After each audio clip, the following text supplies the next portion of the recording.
18 ক্যারেটের 20 গ্রাম ওজনের সোনার গহনায় সোনা ও খাদের অনুপাত 3:1 মানে 3:1 হলে ওই গহনায় সোনা ও খাদের পরিমাণ নির্ণয় করো। এগেইন একই রকম অঙ্ক।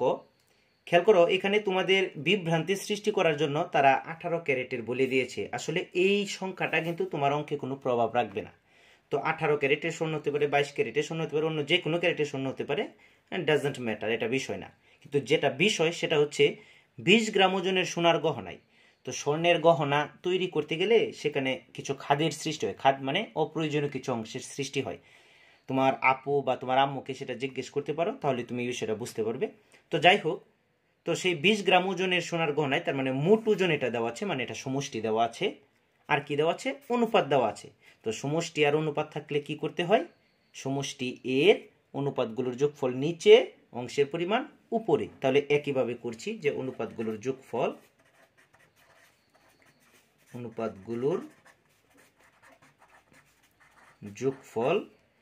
3 আর 1 যোগ করলে কত হচ্ছে?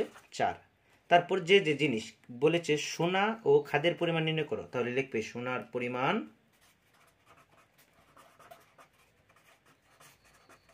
তো আগে স্বর্ণের পরিমাণটা বের করছি। কত?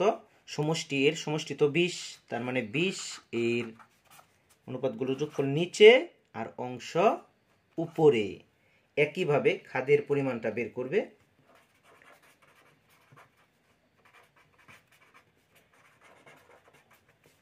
বিশ এর অনুপাতগুলো যোগফল নিচে আর অংশের পরিমাণ উপরে। কাটাকাটি করতে পারি আমরা, যেমন 4 দিয়ে কাটলে 5, তার মানে এখানে হচ্ছে 15 একক কি? এই যে 20 গ্রাম, তার মানে এদিকেও কি হবে? সবগুলো গ্রাম, সবগুলো গ্রাম। ওকে, এখানে যদি কাটাকাটি করো 5 গ্রাম। তোমার অঙ্কটা হলো কি না সেটা বোঝার জন্য তুমি এক কাজ করতে পারো, যে 15 গ্রাম যোগ 5 গ্রাম কত হলো? এই যে এখানে 20 গ্রাম। খুবই ইজি ম্যাথ। সবাই ভালো থাকবে আশা করি।